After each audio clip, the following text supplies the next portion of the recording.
frère et dit, est-ce qu'une femme enceinte peut se marier? Est-ce qu'une femme enceinte elle peut se marier? Je crois c'est son frère qui pose la question et il dit aussi, est-ce qu'on peut l'aider au préparatif de ce mariage? Suis-je fautif?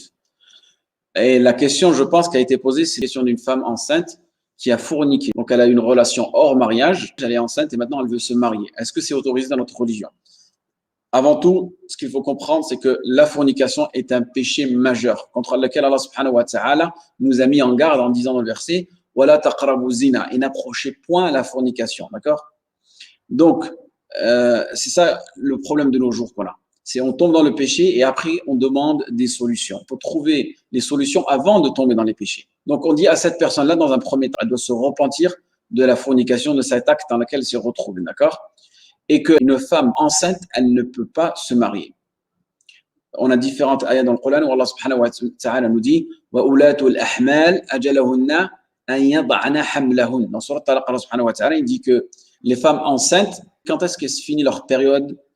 Lorsque, par exemple, elles sont divorcées ou que leur mari est décédé, une fois qu'elles auront accouché. D'accord? Donc, admettons, une femme, son mari, il a divorcé, elle est enceinte, elle ne peut se remarier jusqu'à qu'elle accouche. D'accord? Ou bien une femme, son mari, il est décédé, elle ne pourra se marier une fois qu'elle aura accouché. Donc là, c'est une preuve que la femme qui est enceinte, elle ne peut pas contracter un acte de mariage. Parfait?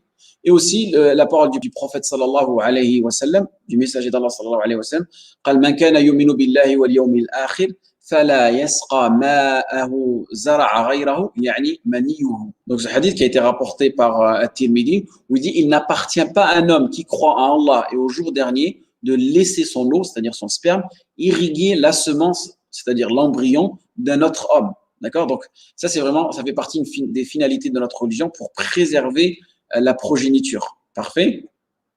Et aussi le hadith rapporté par Abu Daoud où il dit il ne faut avoir de rapport charnel avec une femme enceinte jusqu'à ce qu'elle accouche. Hadith du messager d'Allah sallallahu alayhi wa sallam. Donc une femme qui est enceinte suite à un acte de fornication, d'accord, elle doit attendre d'accoucher avant de se marier. Et le frère il demande, il dit est-ce que je suis fautif si je l'aide à son mariage? Donc ici on a une règle, vu qu'étant donné cela c'est interdit, donc on ne doit pas s'entraîner dans la transgression et dans le péché. Vous devez lui faire le rappel et lui expliquer que voilà, ce qu'elle fait c'est interdit, elle doit juste attendre quelques mois avant de se marier.